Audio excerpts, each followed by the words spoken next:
Here's how to make an 80s inspired synthwave beat like Blinding Lights by The Weeknd. Let's start by selecting our tempo up here and changing this to 170 beats per minute. Now let's go into our piano roll by selecting this button up here where we can create our first key pattern. We're going to be creating an 8-bar chord progression, which consists of these 4 chords. We want this beat to have an uplifting sound to it, so we're going to use a major scale. For this beat, we're going to be using the G major scale. So we can select this button up here, go to View, go down to Scale Highlighting, and then select the major scale and the root note of G. Now every note that we see highlighted in a lighter tone is a note in the scale that we can use.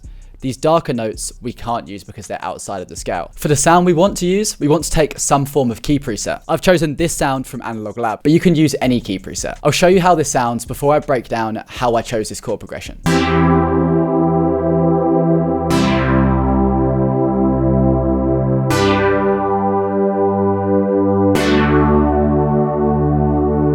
I started with a C major chord, where we simply take the root note C, skip a note in the scale, add a note, skip a note, and add a note. That then creates a triad chord. Depending on where this middle note is, if it's here, it's major, and if it's here, it's a minor chord. Obviously, D sharp is not in our scale, so we can't play a C minor chord. Then I decided to use the third, E, as the bass note here. I then copied this chord across here, but simply pitched the G down an octave. I then also used the middle note C as the bass notes here. Then I added a G major chord and pitched the D down an octave, and used the root note G as the bass note for this. Finally, we had a D major chord where I pitched the A down an octave again, and use D as the bass note. I also used this rhythm where the second note hits just before the third bar. This is a common technique used in 80s synthwave style beats. Now that we have the MIDI for this chord progression, I decided to layer it with different sounds. This just helps the beat to sound more full. Here's the second sound I used.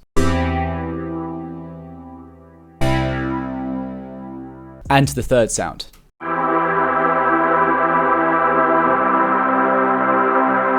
By adding different pad and key layers, we can fill this out. Here's how it would have sounded with just one preset.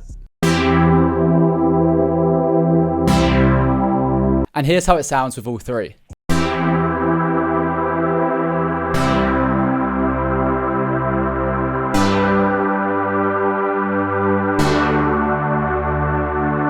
For these sounds, no effects are being added. The chords simply sit in the back of the track, so there's no need to get too creative with effects. We're going to add most of the life in the beat with the lead. Here's the lead pattern that I've come up with.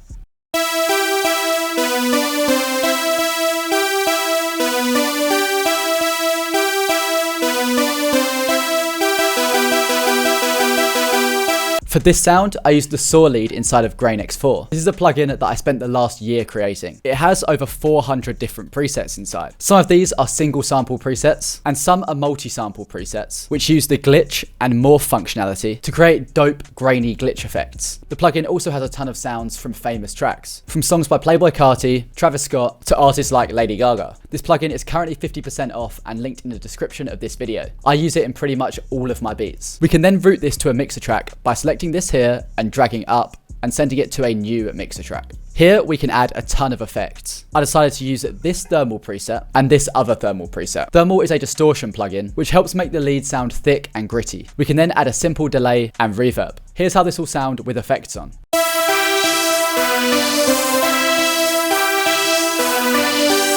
Here's how the chords and leads sound together.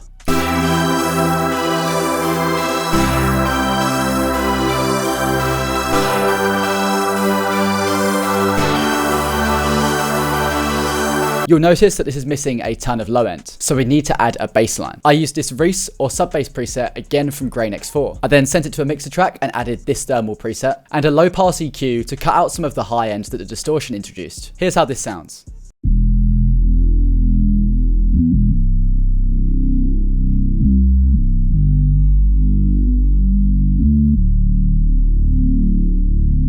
And here's how it would have sounded without the EQ.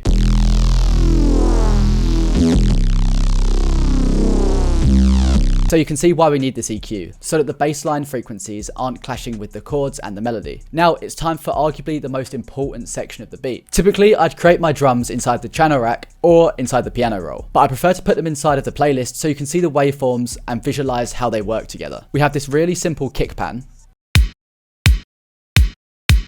a snare on the 2nd and 4th beat.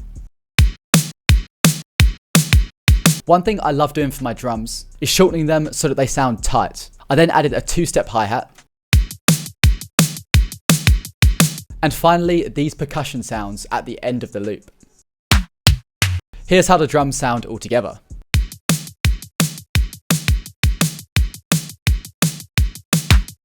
We can also add transition and crash effects. These are great for adding suspense and build up into our track.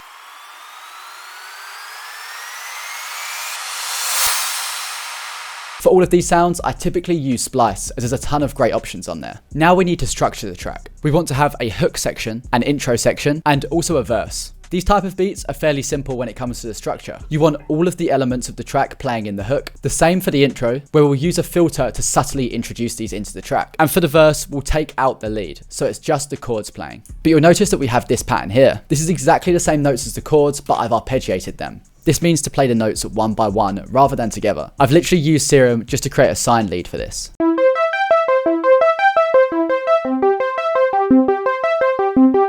Now for the filter that I mentioned for the intro section of the track, we're simply going to go into the mixer and we're going to select all of the mixer tracks by pressing Control and left clicking for any melodic element. So the lead, bass line, chords, etc. Then we can right click on an empty mixer track and click route to this track only. This means that we can apply an effect to all of those in one go. We can then add a fruity parametric EQ2, go up here, select presets, and go to the 20Hz to 18 kHz cut, and then select the cutoff frequency by right clicking here and going to create automation clip. Then we can change points inside of the playlist to open up the filter. This gives the track that underwater sound that you hear people talk about.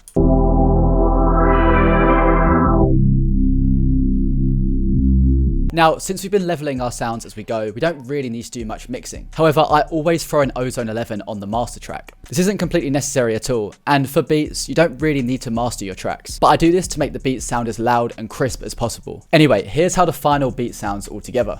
I hope you all learned something from this video. If you did, make sure to like and subscribe.